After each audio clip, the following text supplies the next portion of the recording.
Elle a gagné partout où elle est passée. Elle a soulevé des trophées olympiques. Elle a dominé des continents entiers. Elle a dirigé certaines des plus grandes nations du football féminin mondial. Et pourtant, aujourd'hui, son défi est peut-être le plus complexe de toute sa carrière. Le 13 février 2026, la Fédération haïtienne de football a créé la surprise. Une annonce inattendue, un séisme dans le football féminin caribéen. Le nom qui a retenti dans les médias internationaux n'était pas celui d'une entraîneur en reconstruction. Ce n'était pas un pari. Ce n'était pas une expérience locale. C'était une figure mondiale. Pia Sundhage. J'aimerais vous dire ceci. Parfois, vous regardez sans liker et abonner maintenant, je te demande. Juste avant d'entrer dans les détails clés, prenez une seconde pour liker la vidéo. Abonnez si vous aimez vraiment le football haïtien. Une technicienne suédoise légendaire. Une femme qui a dirigé les plus grandes stars. Une bâtisseuse. Une stratège. Une gagnante. Sa nomination a immédiatement été qualifiée de coup de maître. Certains ont parlé d'un tournant historique. D'autres ont évoqué une révolution silencieuse. Mais derrière l'enthousiasme, une question demeure. Est-ce que l'expérience suffit quand la réalité structurelle est fragile? Car oui, elle a tout gagné, mais Haïti n'est ni les États-Unis, ni le Brésil, ni la Suède. Elle arrive dans un contexte particulier.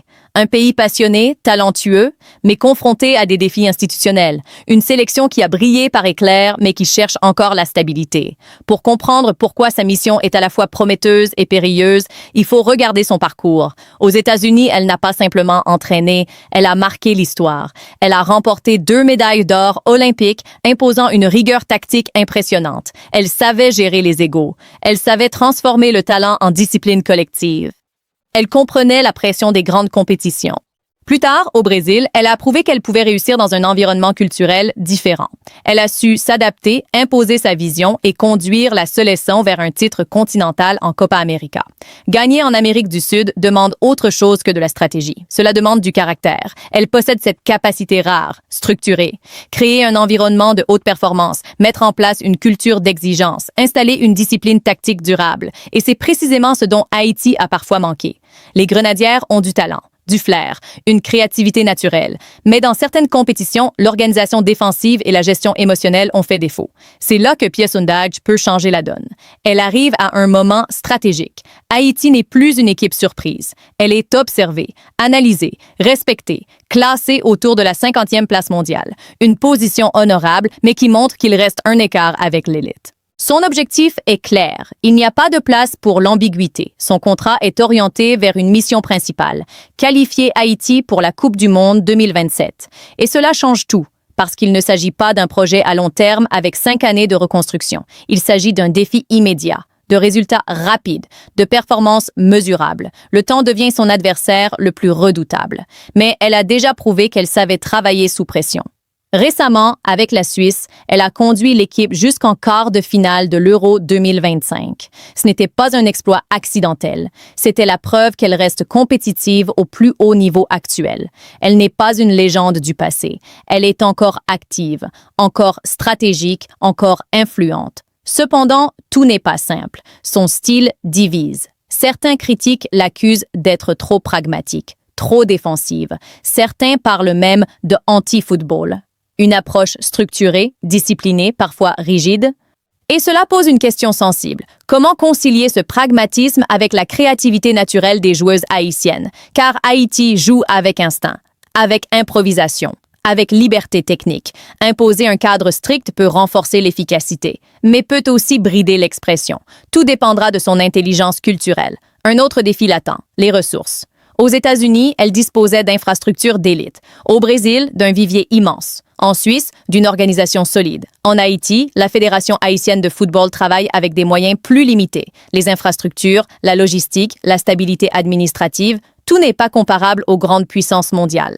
Elle devra s'adapter, innover, maximiser chaque détail. Mais il y a un atout majeur, un nom qui symbolise l'avenir, Melchi Dumornay, une joueuse de classe mondiale, une étoile montante du football féminin, technique, visionnaire, décisive. Pia Sundhage a l'habitude de gérer des stars, de transformer les talents exceptionnels en leaders d'équipe. Elle sait comment construire un système autour d'une joueuse clé sans déséquilibrer le collectif. Si elle parvient à élever Dumornay au rang de véritable capitaine technique et mental, Haïti peut franchir un palier. Mais le football ne se résume pas à une star. Il faut une structure, une profondeur d'effectifs, une cohérence tactique. Et c'est ici que son expertise peut devenir décisive. Elle ne vient pas seulement pour entraîner, elle vient pour professionnaliser, pour instaurer une culture de haute performance, pour faire comprendre que le talent seul ne suffit pas. Cependant, une inquiétude persiste chez certains observateurs, sa capacité d'adaptation au contexte caribéen. La CONCACAF est une zone imprévisible. Les déplacements sont complexes, les conditions de jeu variables, les styles contrastés. La pression des éliminatoires est brutale. Un faux pas peut coûter une qualification. Elle connaît la pression, mais elle devra apprendre les spécificités locales. Le public haïtien est passionné, exigeant, émotif. Chaque victoire devient un symbole national. Chaque défaite, une déception collective. Gérer cette dimension émotionnelle sera crucial. Et puis, il y a le facteur invisible, la confiance. Les joueuses devront croire en sa méthode, accepter la discipline, comprendre la vision. Si l'adhésion est totale, la transformation peut être rapide. Si des résistances apparaissent, les tensions peuvent ralentir le projet. Son plus grand défi ne sera peut-être pas tactique. Ce sera humain. Créer un lien, comprendre la culture, écouter avant d'imposer. Parce que malgré son immense expérience, cela ne veut pas dire que tout sera facile. Au contraire, son prestige crée une attente énorme. Chaque choix sera analysé, chaque composition décortiquée, chaque résultat amplifié. Mais c'est aussi ce qui rend cette aventure fascinante. Une entraîneur légendaire qui accepte un défi structurel. Une nation ambitieuse qui confie son avenir à une bâtisseuse internationale. Un rendez-vous avec l'histoire en ligne de mire. Le Mondial 2027. La question n'est pas seulement peut-elle réussir? La vraie question est, peut-elle transformer l'expérience en révolution durable? Car gagner ailleurs ne garantit rien ici. Mais si elle parvient à allier discipline européenne, gestion émotionnelle et créativité caribéenne, alors Haïti pourrait franchir une nouvelle dimension. La mission commence maintenant. Et le monde observe.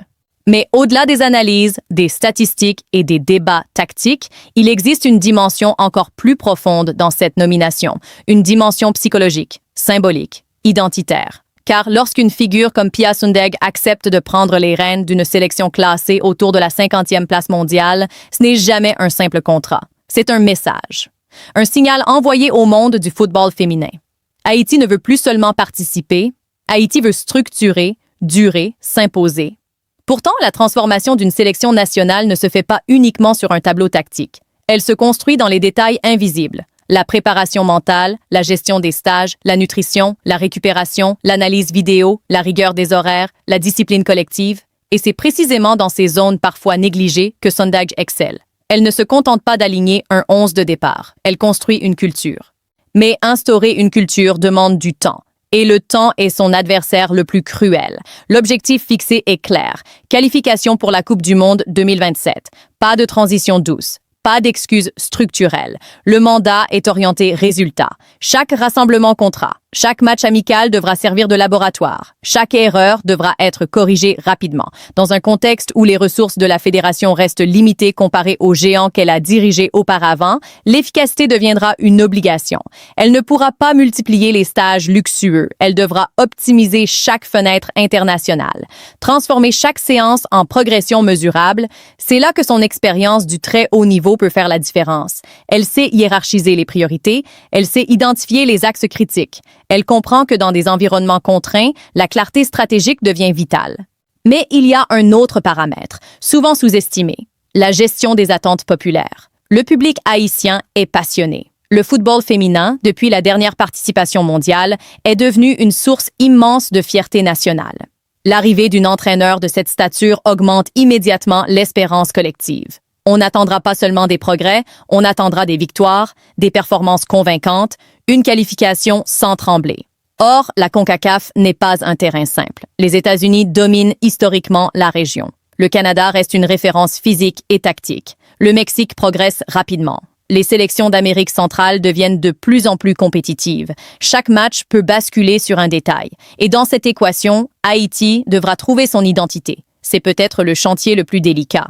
car l'identité haïtienne repose sur la créativité, la spontanéité, la vitesse, l'explosivité. R. Sundaj est reconnu pour son pragmatisme, parfois jugé conservateur.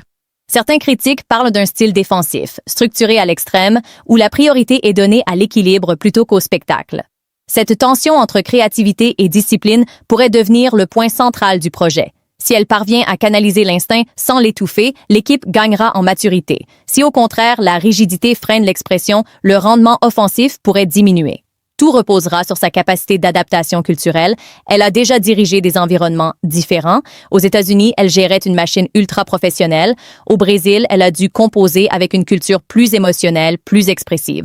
En Suisse, elle a structuré une équipe disciplinée mais ambitieuse. Haïti représente un mélange unique. Passion caribéenne, diaspora européenne, contexte institutionnel fragile, mais talent brut indéniable.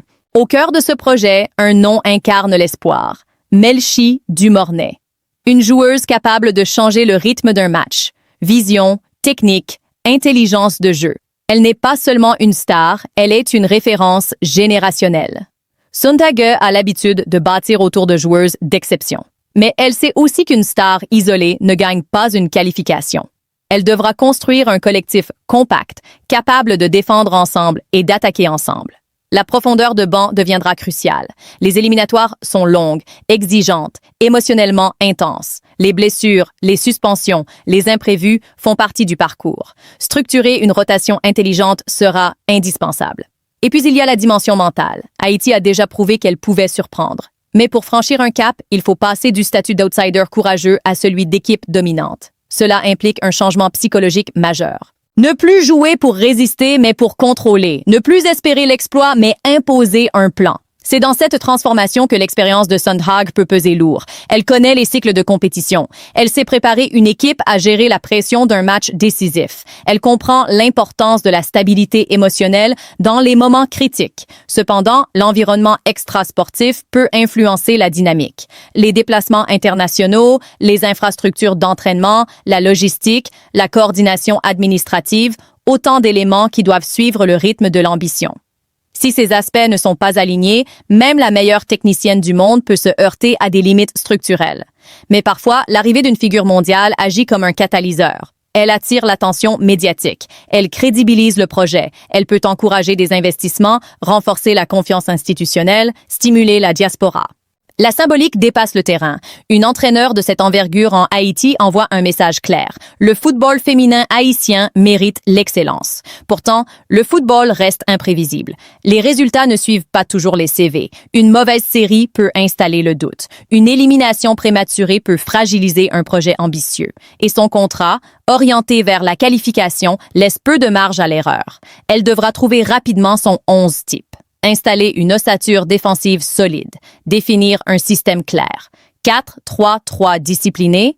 4-2-3-1 équilibré. Bloc médian compact avec transition rapide. Chaque choix aura des conséquences. Mais au-delà des schémas, la cohésion sera décisive. Si les joueuses adhèrent totalement à la méthode, le potentiel collectif peut exploser. Si des résistances émergent, le processus ralentira. La communication deviendra alors un outil stratégique. Expliquer, convaincre, écouter, ajuster. Le leadership moderne ne se limite plus à l'autorité. Il exige empathie et intelligence émotionnelle. Sundage a déjà démontré cette capacité dans ses expériences précédentes. Reste à voir comment elle l'adaptera au contexte haïtien. Le défi est immense, mais l'opportunité l'est tout autant. Car si elle réussit, l'impact dépassera la qualification. Elle laissera une structure, une méthodologie, une culture de performance durable. Elle pourrait transformer une génération talentueuse en référence régionale stable et peut-être même positionner Haïti comme un modèle émergent dans la Caraïbe. Mais rien n'est écrit d'avance. L'expérience est une force, pas une garantie. Le prestige ouvre des portes, mais il ne marque pas de but. Le terrain, lui, reste le juge ultime. Les premiers rassemblements donneront des indices. L'intensité des séances, l'engagement des joueuses, les ajustements tactiques, les premiers résultats amicaux. Chaque détail sera scruté. Parce que lorsqu'une entraîneur de cette dimension arrive, elle ne porte pas seulement un projet sportif, elle porte une espérance nationale. Et malgré son immense parcours, malgré ses titres olympiques et continentaux, malgré sa réputation internationale, cela ne signifie pas que tout sera facile. Au contraire, les défis structurels, culturels et compétitifs rendent cette mission peut-être plus complexe que toutes les précédentes. Mais c'est aussi ce qui rend l'histoire captivante. Une légende du banc qui choisit un défi audacieux. Une nation ambitieuse qui refuse de limiter ses rêves. Un objectif clair, 2027. La qualification, la confirmation, l'élévation. Le futur des Grenadières commence maintenant. Et le monde du football féminin observe attentivement pour voir si l'expérience exceptionnelle de Pia Sundhage se transformera en réussite haïtienne durable.